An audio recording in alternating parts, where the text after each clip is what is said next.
I have the lovely Dolly with me. It's her second day and she's doing incredibly well. But I'd really like to introduce toys because moving forward, it's going to be a great way of incorporating play and training into her repertoire.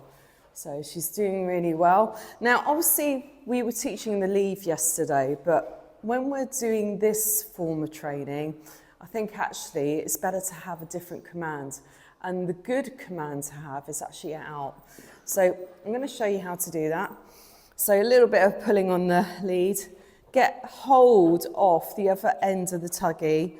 And as you do, I'm just going to make sure she's got hold of it. Out, swap out, and you're going to drop food on the floor. Good girly. If she tries to jump up again, just move into. So you're just blocking, using your energy, and just saying, I don't want you to do that.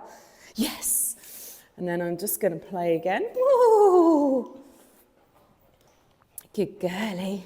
Great way of losing those baby teeth as well. Really makes a difference.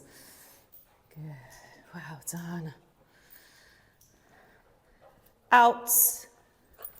She's actually very good and she does the out straight away, so that's really nice. Next thing we want to do is, if you're using a lure in training, is that you need her to be able to follow. So I'm going to bunch it up in my hands and I'm just going to get her to follow that lure. Woo! Good girl.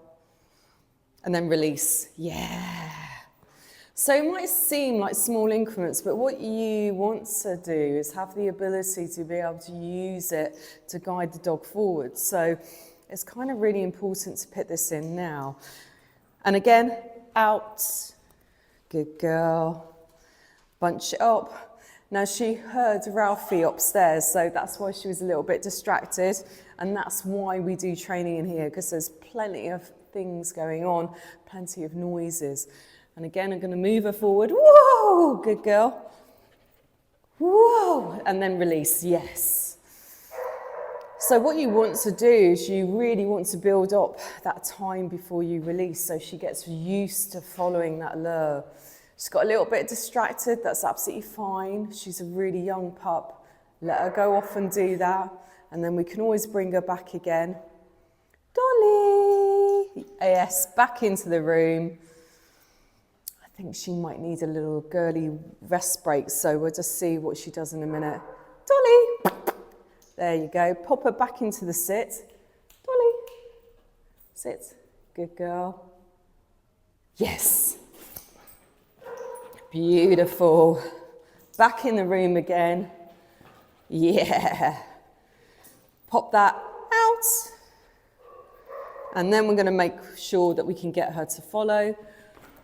Yes, and then release. So you really need to make sure you get low to the ground. And we always have a tendency of using the really long lures on purpose because I really want them to stay low to the ground and don't want to really encourage too much jumping up. And it's a great way of doing it. Woo! Sit.